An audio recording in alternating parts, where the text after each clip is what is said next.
আদালত কিন্তু একেবারে স্পষ্ট করে দিয়েছে যে কোন কোন চূড়ান্ত ভোটার তালিকা যার প্রেক্ষিতে আসন্ন বিধানসভা নির্বাচন হতে চলেছে। শুধু তাই নয়, যাদের নাম বাদ গিয়েছে যদি তারা যোগ্য হয়ে থাকেন তাহলে কিভাবে তারা নিজেদের নাম তুলবেন।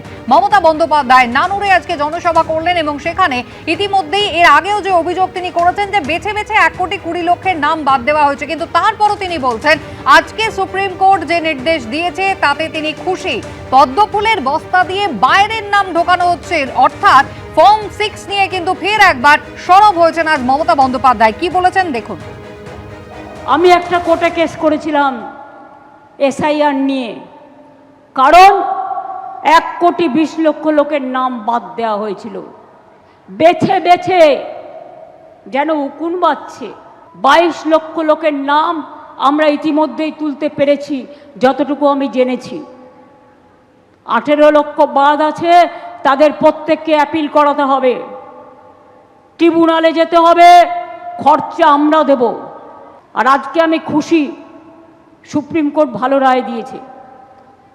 এই যে জমা করছিল বাইরের নাম 6 নম্বর ফর্ম, বাইরের আউটসাইডারদের ভোটারদের নিয়ে পদ্মফুলের বস্তা দিয়ে বাইরের নাম ঢোকাচ্ছিল। সুপ্রিম কোর্ট বলে দিয়েছে হবে না। আগে যারা অ্যাডজুডিকেশনে যাদের নাম এখনো ঢোকেনি তাদের অ্যাপিল গ্রহণ করা হবে এবং তাদের কেস ট্রিব্যুনালে যাবে। যার যা ডকুমেন্ট আছে তাই নিয়ে আপনারা যাবেন, ভয় পাবেন না। মমতা বন্দ্যোপাধ্যায় কিন্তু আগেও আশ্বস্ত করেছিলেন যে ট্রাইব্যুনালে যেতে হবে যাদের নাম বাদ গিয়েছে। শুধু তাই নয়, একেবারে আইনত কিন্তু তৃণমূল কংগ্রেস তাদেরকে সব রকমের সহায়তা করবে। আজকে মমতা বন্দ্যোপাধ্যায় বলছেন ফর্ম 6 দিয়ে গত দুদিন ধরে যে বাদানুবাদ, যে ধস্তাধস্তি, অগ্নিগর্ভ পরিস্থিতি তৈরি হচ্ছে তাই নিয়ে তার বক্তব্য পদ্মফুলের বস্তা নিয়ে নাম ঢোকানোর চেষ্টা করছিল বিজেপি, কিন্তু সুপ্রিম কোর্ট স্পষ্টই জানিয়ে দিয়েছে এভাবে হবে না। আজকে সর্বোচ্চ আদালত যে রায় দিয়েছে তাতে সন্তুষ্ট মমতা বন্দ্যোপাধ্যায়, এমনটাই বলছেন তিনি।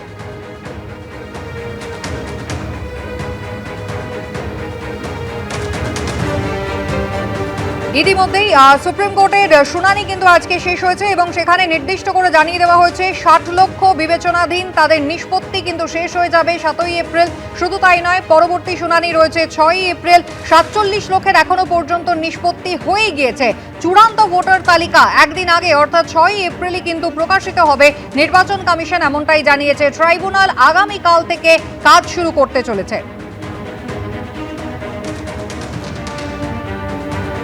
সৌভিক মজুমদার আমাদের প্রতিনিধি রয়েছেন আমাদের সঙ্গে। সৌভিক, ফর্ম 6 নিয়ে একটা জটিলতা ইতিমধ্যেই তৈরি হয়েছে, গত দুদিন ধরে আমরা দেখতে পাচ্ছি। তার পাশাপাশি এই ট্রাইব্যুনাল, মানুষের মনে একটা বড় প্রশ্ন রয়েছে, যাদের নাম ইতিমধ্যেই সাপ্লিমেন্টারি লিস্টে বাদের খাতায় চলে গিয়েছে তাদের অ্যাপ্লাই করতে হবে। সেক্ষেত্রে ট্রাইব্যুনালে কিভাবে তারা এই পদ্ধতি অবলম্বন করবেন, আজকের হিয়ারিং থেকে কি বোঝা গেল? দেখো, আজকের শুনানিতে একটা জিনিস স্পষ্ট করে বলা হয়েছে যে আগামীকাল থেকে জোকার কাছে যে জনশক্তি ভবন রয়েছে সেখানে কিন্তু এই ট্রাইব্যুনাল তার কাজ শুরু করবে এবং সেখানে 21টি চেম্বার রয়েছে এবং সেখানে 19 জন মাননীয় কলকাতা হাইকোর্ট বা অন্যান্য হাইকোর্টে যারা মাননীয় অবসরপ্রাপ্ত বিচারপতিরা রয়েছেন সেই বিচারপতিদের দিয়ে এই ট্রাইব্যুনাল গঠন করা হয়েছে। সেখানেই এই মাননীয় অবসরপ্রাপ্ত বিচারপতিরা তারা কাজ শুরু করবেন। এখন তুমি জানো যে জাতীয় নির্বাচন কমিশন তরফ থেকে ইতিপূর্বেই একটা ডিটেল গাইডলাইন দেওয়া হয়েছিল যে কি পদ্ধতিতে অনলাইনে এবং অফলাইনে দুভাবেই এখানে অ্যাপিল করার সুযোগ থাকছে, সংস্থান থাকছে। অতএব সেই যে গাইডলাইন রয়েছে সেই গাইডলাইন মেনেই যে মানুষদের নাম এখনো পর্যন্ত ডিলিট হয়ে গিয়েছে তাদেরকে কিন্তু এখানে অ্যাপিল করতে হবে এবং তারপরে সেখানকার যে বিচার প্রক্রিয়া আছে সেই বিচার প্রক্রিয়া শুরু হবে। এখন গাইডলাইন হিসাবে আজকেও সুপ্রিম কোর্টের তরফ থেকে বলা হয়েছে যে এখানে যে সম্মানীয় বিচারপতিরা কাজ করবেন সেই বিচারপতিরা অবগত আছেন যে কোন ডকুমেন্ট গ্রহণ করতে হবে আর কোন ডকুমেন্ট গ্রহণ করতে হবে না। ফলে সে বিষয়ে সুপ্রিম কোর্টকে বা অন্যান্য আদালতকে বলবার প্রয়োজন নেই যে মাননীয় বিচারপতিরা কোন পদ্ধতি মেনে কোন ডকুমেন্ট দেখে তারা কাজ করবেন। ফলে গোটাটাই কিন্তু মাননীয় বিচারপতিদের হাতে ছাড়া হয়েছে এবং তারা সিদ্ধান্ত নেবেন যে এই প্রক্রিয়াটা তারা কিভাবে এগিয়ে নিয়ে যাবে একেবারে, এবং চূড়ান্ত সিদ্ধান্ত কিন্তু নেবেন এই ট্রাইব্যুনালে যে অবসরপ্রাপ্ত বিচারপতিরা রয়েছেন তারাই। বিধানসভা ভোটের আগে পশ্চিমবঙ্গের পুলিশ এবং প্রশাসনের খোল ডলছে বদলে দিয়েছে নির্বাচন কমিশন। এখনো পর্যন্ত সরানো হয়েছে 46 জন আইএএস আইপিএস অফিসারকে। আর সেই সিদ্ধান্তকে চ্যালেঞ্জ করে এবং আধিকারিকদের পুনর্বহালের দাবিতে হাইকোর্টে জনস্বার্থ মামলা দায়ের হয়, যেখানে প্রধান বিচারপতির বেঞ্চ স্পষ্ট করে দিয়েছে ধরে নিতে হবে নির্বাচন কমিশন এই বদলিগুলো অবাধ এবং সুষ্ঠু ভোটের স্বার্থেই করছে। মুখ্য সচিব থেকে বিডিও, ডিজিপি থেকে ওসি, ডিইও থেকে রিটার্নিং অফিসার। পশ্চিমবঙ্গে বিধানসভা ভোটের দিন ঘোষণার পর থেকে রাজ্যের পুলিশ প্রশাসনের চেহারা বদলে দিয়েছে নির্বাচন কমিশন। এখনো পর্যন্ত সরানো হয়েছে 46 জন আইএএস আইপিএস অফিসারকে। ডব্লিউবিসিএস, ওসি, আইসি ধরলে তো সংখ্যাটা আরও বহুগুণ বেড়ে যায়। এই বদলির সিদ্ধান্তকে চ্যালেঞ্জ করে এবং আধিকারিকদের পুনর্বহালের দাবিতে হাইকোর্টে জনস্বার্থ মামলা দায়ের হয়, কিন্তু সেই মামলা খারিজ করে মঙ্গলবার হাইকোর্ট স্পষ্ট করে দিয়েছে অফিসারদের খুব কম সময়ের জন্য বদলি করা হয়েছে। এটা কখনোই বলা যায় না যে রাজ্যে প্রশাসনিক ব্যবস্থা বিকল এবং অসাড় হয়ে পড়েছে। বদলির এই সিদ্ধান্তের ফলে প্রশাসনিক ব্যবস্থা ভেঙে পড়বে এবং সাধারণ মানুষ জনকল্যাণমূলক প্রকল্পের সুবিধা থেকে বঞ্চিত হবে, এমন কোনো বিষয় আবেদনকারী এই মামলায় তুলে ধরতে পারেননি। চিরচারিত দেখেছি, আমিও যখন মুখ্য নির্বাচনী আধিকারিক ছিলাম, একাধটা ট্রান্সফার চিরকালই করে যাতে করে ভোটটা নির্বিঘ্নে হয় এবং কোনো পক্ষের না হয়। এটা চিরকালই ছিল। ছোটোখাটো ট্রান্সফার, একটু ঝাঁকুনি দেওয়া, এটা ছিল। কিন্তু এই রেটে এই যে মুখ্য সচিব, অতীতে পশ্চিমবঙ্গে তো বটেই, সারা ভারতবর্ষের নিদর্শন আছে কিনা মনে পড়ে না, তো একসঙ্গে ডিজি, চিফ সেক্রেটারি থেকে আরম্ভ করে একেবারে OC, BDO, returning officer, ARO অবধি পুরো খোল নলচে পাল্টে দেওয়াটা নিঃসন্দেহে চিন্তা করায়। এটা হয়তো একটা কমপ্লিট মিসট্রাস্টের জায়গা তৈরি হয়ে গেছে বলে। পশ্চিমবঙ্গে বিধানসভা ভোট ঘোষণার রাতেই প্রশাসনের শীর্ষ 2 কর্তাকে বদল করা হয়। মুখ্য সচিবের পদ থেকে নন্দিনী চক্রবর্তীকে, স্বরাষ্ট্র সচিব জগদীশ প্রসাদ মিনাকে সরিয়ে দেয় নির্বাচন কমিশন।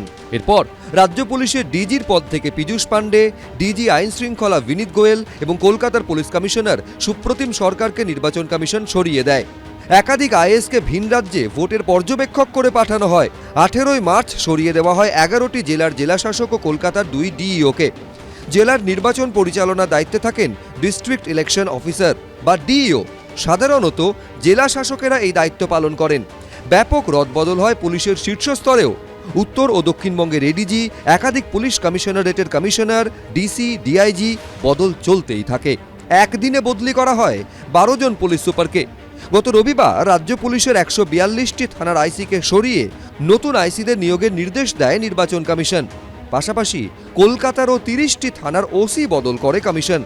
11 জন ডিআইবিকে বদলের নির্দেশ দেওয়া হয়। গত 23শে মার্চ 73 জন রিটার্নিং অফিসারকে সরিয়ে দেয় নির্বাচন কমিশন। মঙ্গলবার অফিসার বদলি সংক্রান্ত মামলায় হাইকোর্ট জানায় ধরে নিতে হবে নির্বাচন কমিশন এই বদলিগুলো অবাধ এবং সুষ্ঠু ভোটের স্বার্থেই করেছে। নির্বাচন কমিশনের উদ্দেশ্য ফেয়ার ইলেকশন করা, কিন্তু আমাদের এই রাজ্যের শাসক দলের লোকেরা একদম সর্বোচ্চ থেকে সর্বনিম্ন পদ পর্যন্ত অফিসারদের এমনভাবে পক্ষপাতদুষ্ট করে রেখেছেন যাতে এখানে সুষ্ঠু এবং অবাধে নির্বাচন করা প্রায় অসম্ভব। এই রকম লোকদেরকে সরাতে হবেই এবং প্রতিটা বুথে ভোটাররা যাতে বিনা বাধা এসে তার পছন্দ মতো প্রার্থীকে ভোট দিতে পারে সেটা নিশ্চিন্ত করতে হবে। প্রশাসনিক স্তরে ব্যাপক রদবদল করেছে নির্বাচন কমিশন। এবার ভোট কি সুষ্ঠুভাবে করাতে পারবে তারা?